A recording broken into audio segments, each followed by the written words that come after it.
তিনটি চোর চুরি করার উদ্দেশ্যে হাতে চাকু নিয়ে আম্বানির বাড়িতে ঢোকে। ঘরে গিয়ে দেখে আম্বানি ঘুমিয়ে আছেন। দলের মূল লিডার আম্বানির উপরে ওঠে, তাকে চাকু দিয়ে বারবার আঘাত করে হত্যা করে। বাকি চোরেরা টাকা নেওয়ার জন্য ড্রয়ারের কাছে যায়। লিডারও ড্রয়ারের কাছে গিয়ে তিনজন মিলে আম্বানির টাকা সোনা হীরা জহরত সব ব্যাগে ভরে নেয়। একজন তো পুরো সিন্দুকটাই তুলে নেয়। তারপর তিনজনেই আম্বানির ধন সম্পদ চুরি করে সেখান থেকে পালিয়ে যায়। পরের দিন সকালে পুলিশ জিপ নিয়ে আম্বানির বাড়িতে আসে। যেহেতু আম্বানিকে মেরে টাকা চুরি করে নিয়ে গেছে, তাই পুলিশ অফিসার ভিতরে গিয়ে ঘরে ঢোকেন। সেখানে আম্বানির স্ত্রীকে তার মৃতদেহ দেখে কাঁদতে দেখলেন। আম্বানির স্ত্রী পুলিশ অফিসারকে রাগের মাথায় বললেন, কোন চোর বাড়িতে ঢুকে প্রকাশ্যে মানুষটাকে মেরে টাকা নিয়ে গেল? তোমরা তখন কি ঘাস কাটতে গিয়েছিলে? দেখো ওই কুকুরগুলো আলমারি ভেঙে সব টাকা নিয়ে গেছে। তখন পুলিশ অফিসার ফোন করে অন্য পুলিশদের নির্দেশ দেন, সব রাস্তার মোড়ে মোড়ে এবং জঙ্গলে পেট্রোলিং বাড়িয়ে দাও। অন্যদিকে লিডার চুরি করা সোনা একটি টেম্পুতে তোলে। গাড়ি নিয়ে যাওয়া চোরটি কিছু একটা ইশারা করে। লিডারও তাকে দেখে ইশারা করে। এরপর সেই চোর টেম্পু নিয়ে সেখান থেকে চলে যায়। সে অন্য দেশে সোনা পাচার করার জন্য রাস্তা দিয়ে যাচ্ছিল। তার আগে গাইস, আমাকে একজন পাবজি প্লেয়ার চ্যালেঞ্জ দিয়ে বলেছে ফ্রি ফায়ার থেকে নাকি পাবজির দর্শক অনেক বেশি বেড়ে গেছে।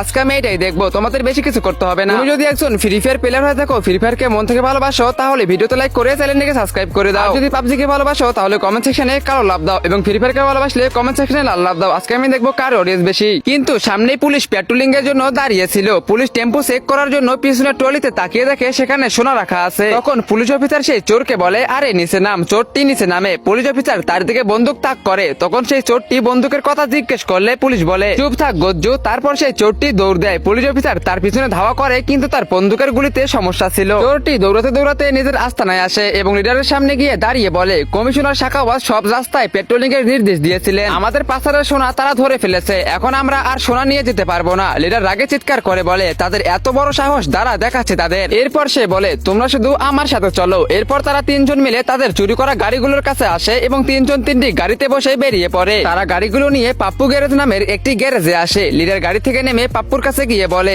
এই তিনটি গাড়িকে সোনা দিয়ে মুড়িয়ে দাও। সে পাপ্পুকে 10 কোটি টাকা দিয়ে বলে 5 কোটি কাজের জন্য আর 5 কোটি মুখ বন্ধ রাখার জন্য। পাপ্পু বলে কাজ হয়ে যাবে। লিডারের দেওয়া সোনার পাতাগুলো দিয়ে পাপ্পু গাড়িগুলোতে কাজ শুরু করে দেয়। একটির পর একটি গাড়ি সোনা দিয়ে তৈরি করে দেয়। এরপর সোনার উপর নীল রঙের আস্তরণ দিয়ে সেগুলোকে সাধারণ গাড়ির মতো লুক দেয়। কাজ শেষ হলে লিডার পাপ্পুর কাছে এসে তাকে বলে, আয় আমার জান, তুই পান খাবি নাকি? এরপর তারা নীল রঙের সেই সোনার গাড়িগুলো নিয়ে পাচারের উদ্দেশ্যে বেরিয়ে পড়ে। পথে পুলিশ দাঁড়িয়েছিল। সামনে থেকে সেই নীল রঙের গাড়িগুলো আসতে দেখে পুলিশ তাদের থামায়। এরপর পুলিশ একে একে গাড়িগুলো চেক করে, কিন্তু গাড়িগুলো সাধারণ মনে হওয়ায় পুলিশ তাদেরকে যাওয়ার অনুমতি দেয়। কিন্তু পুলিশ অফিসার মনে মনে বলে, বড় অদ্ভুত গাড়ি রে ভাই। এইভাবেই তিন চোর গাড়িগুলোকে সোনার তৈরি করে এবং রং দিয়ে ঢেকে অন্য দেশে পাচার করতে সফল হয়।